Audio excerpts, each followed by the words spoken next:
Hello, future company secretaries. How are you guys? I hope you all are doing fine. And बाकी अपने exams की preparation तो एकदम जोरों शोरों में चल रही होगी. सो यस, आपकी इसी प्रिपरेशन जर्नी को और इजी बनाने के लिए मैं लेकर आ गई हूँ आज की ये वीडियो. तो without wasting any further time, let's start with the video. जैसे ही आपने अपना प्रिपरेशन स्टार्ट किया है, one thing which I have observed is, एक क्वेश्चन है जो सभी के दिमाग में चल रहा है. वो ये है कि दीदी हम आज पढ़ तो रहे हैं, हमारी पढ़ाई भी अच्छे से हो रही है, लेकिन हमें ये इस बात का टेंशन हो रहा है कि जो हम आज इतना सब पढ़ रहे हैं वो हमें एग्जाम वाले दिन तक कैसे याद रहेगा. तो इसका आंसर तो बहुत ही सिंपल है, रेगुलर रिविजन.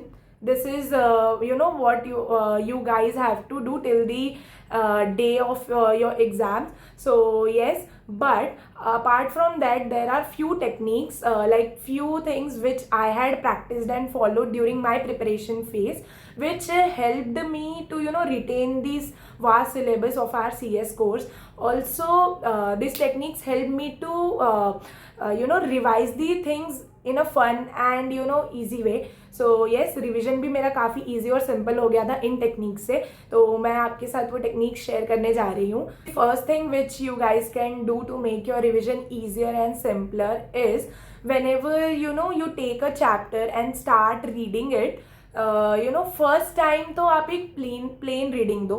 ज़्यादा आप दिमाग पे जोर मत डालो कि मुझे अभी सब चीज़ समझ लेना है. तो पहली बार आपको पूरा entire chapter you have to read it once, you have to go through it once, you have to give it a plain reading.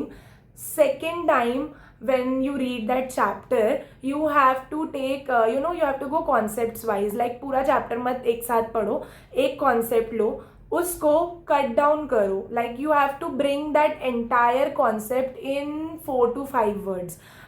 yes, आप सोच रहे होगे कि 4 to 5 वर्ड्स में एंटायर कॉन्सेप्ट कैसे समराइज होता है. आपको अभी से ये प्रैक्टिस इनकलकेट अपने अंदर बिल्ड करनी है. मैंने 20-20 25-25 पेजेस के चैप्टर को 3 से 4 पेज में समराइज किया है. तो येस, ये चीज़ आपको अंदर अभी से बिल्ड करनी होगी. इससे आप इजीली रिविजन कर पाओगे एंड रेगुलर रिविजन्स कर पाओगे. आपका रिविजन करने पे भी मन लगा रहेगा. बड़े बड़े टॉपिक्स देख के आपका रिविजन करने का भी मन नहीं होगा. तो अभी से जब आप पढ़ रहे हो तो आपको एक पूरे टॉपिक को मैक्सिमम 5 वर्ड्स में समराइज कर लेना है. अब ये 5 वर्ड्स क्या होंगे? ये 5 वर्ड्स होंगे उस टॉपिक का हार्ट एंड सोल. ये 5 वर्ड्स से ही आपको पूरे टॉपिक का क्रक्स समझ में आ जाएगा. तो yes, this is the first thing which you have to do. You have to jot down the 5 important points or the 5 points which covers the that entire topic. So yes, and ये आपको जहाँ पे आप read कर रहे हो, अलग से नोटबुक में भी नहीं बोलूँगी, जहाँ पे आप वो अगर आप मॉड्यूल से कर रहे हो या अपने क्लासेस के नोट से कर रहे हो या अपने खुद के हैंड रिटन नोट से कर रहे हो, कहीं से भी कर रहे हो, वहीं पे आपको 5 पॉइंट्स लिख लेने हैं. So yes, this is the first thing which you have to do. इससे क्या होगा, जब आप नेक्स्ट टाइम रिविजन करने आओगे, पहले तो आपको बोर नहीं होगा, क्योंकि ये ह्यूमन टेंडेंसी है कि हमें ऐसा लगता है कि अरे यार अभी तो पढ़ा था 2-3 दिन पहले ये चैप्टर, अब ये फिर से पूरा पढ़ना पड़ेगा इतना बड़ा चैप्टर. तो येस, हमारे मन में वो चीज़ रहती है कि फिर से इतना कौन पढ़ेगा. तो वो एक चीज़ हट जाएगी कि नहीं, हमें पूरा तो नहीं पढ़ना है अभी सिर्फ ये 5-5 पॉइंट्स हमने जो नोट डाउन किया था वही बस मुझे रिवाइज करना है.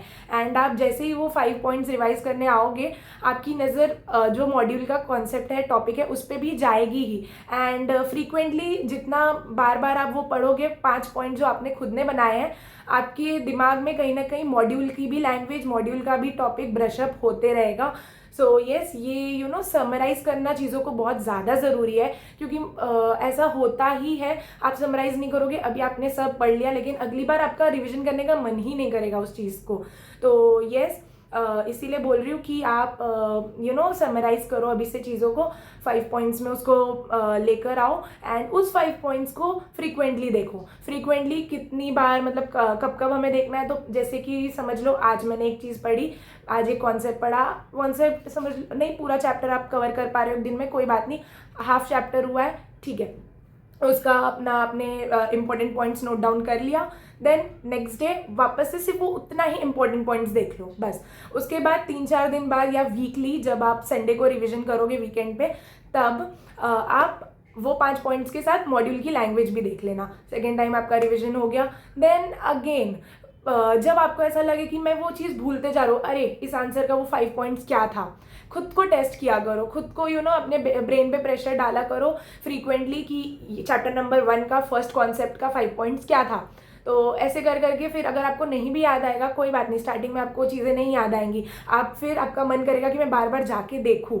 तो ऐसे करके आपका एक हैबिट डेवलप होगा पढ़ाई की तरफ। एंड मुझे तो ऐसे करने में बहुत मज़ा आता था, क्योंकि जब मैं नोट कर लेती थी कुछ चीज़ें एंड उसके बाद मैं याद करने का ट्राई करती थी, फिर मैं खुद को चैलेंज करती थी कि देखूँ मुझे कितना याद है।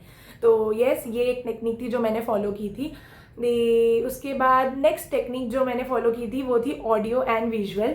ऑडियो तो जो मैं लेक्चर्स सुनती थी, अगर फैकल्टी कोई अलग टाइप का एग्जाम्पल मुझे बता रहा है तो वो चीज़ें मेरे दिमाग में अच्छे से रह जाती थी, वो एग्जाम्पल्स मुझे अच्छे से स्टोर रहते थे। अगर आपको नहीं भी रहते स्टोर, तो अगर टीचर्स कोई अलग टाइप का एग्जाम्पल किसी इंपॉर्टेंट टॉपिक से रिलेटेड कुछ चीज़ें बता रहे हैं तो आप वो नोट डाउन कर लो। एंड जब आप वो नोट डाउन किया हुआ चीज़ वापस पढ़ोगे तो आप उस टीचर की लैंग्वेज याद करना की कोशिश करो कि सर ने या मैम ने जब हमें ये पढ़ाया था तो क्या बोला था, क्या बताया था। तो वो चीज़ें आप अपने ब्रेन पे थोड़ा ऐसे प्रेशर डाल के वो चीज़ों पे फोकस करो कि उन्होंने क्या पढ़ाया था। तो उससे आपका ऑडियो पावर स्ट्रांग होगा। एंड जब हम ऑडियो वाली चीज़ें याद रखते हैं तो वो हमें एग्जाम वाले दिन तक याद रहती है। आपने भी ये नोटिस किया होगा कि हम जो खुद पढ़ते हैं वो हम भूल जाते हैं, लेकिन जो हमने लेक्चर्स में सुना होता है कहीं ना कहीं, हाँ सर ने इस टॉपिक से रिलेटेड ये एक वर्ड बोला था, तो हम उस पर ही आंसर फ्रेम करके आ जाते हैं। तो यस, उसको अभी से आप फाइन करो, मतलब उसको अभी से उस पर वर्क करो कि वो अच्छा हो जाए, स्ट्रांग हो जाए वो चीज़ें। ऑडियो का एक और टेक्निक थी जो मैंने फॉलो की थी कि जब मैं पूरा चैप्टर पढ़ लेती थी तो उसको मैं 5 मिनट्स में रिवाइज करती थी। लाइक खुद ही बोल बोल के कि इस चैप्टर में इस टॉपिक में क्या चीज़ है वो मैं खुद बोलती थी। एंड जब मैं बोलती थी तभी मैं वो चीज़ें रिकॉर्ड करती थी। एंड हमारा ऐसी एक ड्राफ्टिंग का सब्जेक्ट था जिसमें हमारी मैम थी, उन्होंने हमको हर चैप्टर का ऑडियो बना के दिया था, वॉइस नोट्स। एंड एग्ज़ाम से पहले मैंने वो सुने थे, बार बार सुने थे। एंड ऐसा हो गया था ना कि मुझे एग्ज़ाम से एक दिन पहले, लाइक मैंने पहले तो पूरा मॉड्यूल से पढ़ाई की थी, लेकिन एग्ज़ाम के एक दिन पहले कुछ चैप्टर्स ऐसे थे जो मैं रिवाइज नहीं कर पाई। तो मैंने मैम की वो ऑडियो सुनी एंड मुझे चीज़ें अपने आप लिंक हो रही थी, कनेक्ट हो रहा था कि हाँ इस जगह पे ये टॉपिक था, ये चैप्टर था, मैम ये बता रही हैं, ये कॉन्सेप्ट है। तो वो चीज़ें याद रह रही थी। तो ऐसे आप खुद भी कर सकते हो कि जब आप रिवाइज करते हो तो पूरा एक चैप्टर का फ्लो चार्ट अपने दिमाग में बना लो, उसे read it out, speak it out loudly and record your self and वही सुनो बार बार। एंड ये काम तो आप कभी भी कर सकते हो, लाइक आप ट्रैवल कर रहे हो या आप मतलब रात को सोने जा रहे हो तो एक बार सुन के जाओ कि हाँ ये चैप्टर में ये था, खुद की आवाज़ सुननी है। तो यस, ये एक चीज़ आप कर सकते हो। Another thing is visual technique, like you have to start visualising the things. ये मैं कैसे करती थी कि मैं ना जब मैं कुछ भी पढ़ती थी तो मैं वो कॉन्सेप्ट्स को विजुअलाइज स्टोरी फॉर्म में या फिर अपने प्रैक्टिकल लाइफ से कनेक्ट करती थी। लाइक अभी मैं section 2 subsection 76 of companies act which is related party का डेफिनेशन वो पढ़ रही थी। तो मैं वहाँ पे लाइक कनेक्ट करती थी कि अगर मैं किसी कंपनी के डायरेक्टर हूँ तो मेरे साथ साथ और कौन से लोग हैं जो रिलेटेड पार्टी में कवर हो रहे हैं कंपनी के पॉइंट ऑफ व्यू से। तो इस तरह इमेजिन करती थी, लाइक मुझे आईपीओ लाना है तो मुझे कौन से कांड नहीं करने तभी मैं आईपीओ ला पाऊंगी। तो ऐसे में चीज़ें विजुअलाइज करती थी। देन सीआरपीसी एंड आईपीसी ये सब में मैंने बहुत सारी बॉलीवुड की मूवीज़ देखी। Like I remember criminal justice मैंने तभी देखी थी मेरे एग्जीक्यूटिव के टाइम पे। तो मैंने वो पूरा ट्रायल का जो प्रोसेस होता है प्रोसिक्यूशन का, वो उस मूवी से लिंक कर करके हाँ कि जो मैं यहाँ पे पढ़ रही हूँ हाँ इस मूवी में भी वैसा हुआ था, तो वैसे करके कनेक्ट कर लिया था। तो वो चीज़ें और अच्छे से मेरे मेमोरी में रिटेन रही थी। तो ये कुछ चीज़ें हैं फन वे में भी हम, जैसे मैंने बोला था कि मैंने फन वे में पढ़ाई की थी, मैंने ज़्यादा लोड नहीं लिया था। तो यही वो तरीके हैं जिससे मैं ईजी और सिंपलर वे में पढ़ती थी एंड अच्छा लगता था ऐसे करके पढ़ाई करने को, ईजी भी हो जाता था। नेक्स्ट थिंग, हाँ एक और चीज़ है जब हम पढ़ते हैं तो लाइक मैंने अभी तो खुद का यूट्यूब चैनल खोल लिया है, लेकिन मुझे हमेशा से ऐसे था कि मैं अपना यूट्यूब चैनल स्टार्ट करूँगी एंड मैं बाकियों को हेल्प करूँगी गाइड करने में। तो मैं जब पढ़ती थी मैं तभी सोचती थी कि लाइक मैं क्यों ना अभी से ये चीज़ें स्टार्ट करूँ।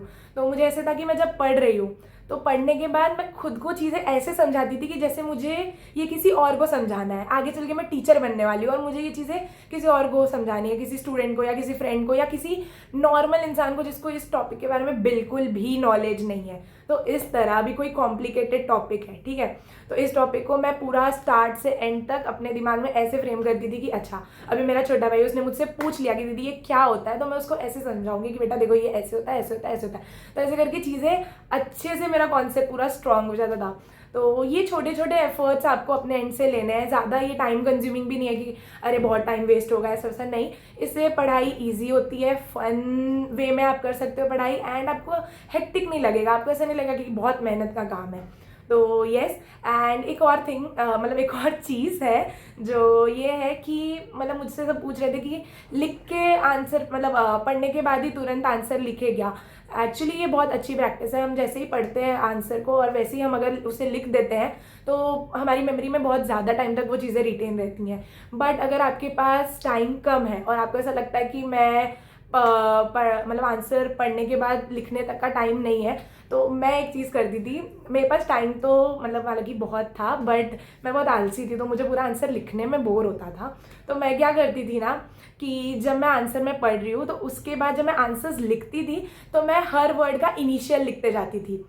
लाइक मैं कोई एक आंसर लिख रही हूँ एज पर the provisions of companies act, तो मैं ऐसे लिख दी थी APPCA 2013। तो इससे क्या होता था कि मुझे ये टेस्ट करना था कि मुझे याद है कि नहीं, तो मैं फटाफट ऐसे लिखते जाती थी फ्लो में, एंड जहाँ पे वो रुका पेन मेरा तो मुझे ऐसा होता था कि अरे मुझे नहीं याद है, तो मैं फटाक से जाके अगेन वो चीज़ को रिवाइज करती थी, पढ़ती थी अच्छे से, एंड देन फिर से लिखना स्टार्ट करती थी। तो इसमें क्या होता था कि मेरा टाइम नहीं वेस्ट होता था, तो मुझे ये भी समझ में आ जाता था कि मुझे चीज़ें याद है कि नहीं।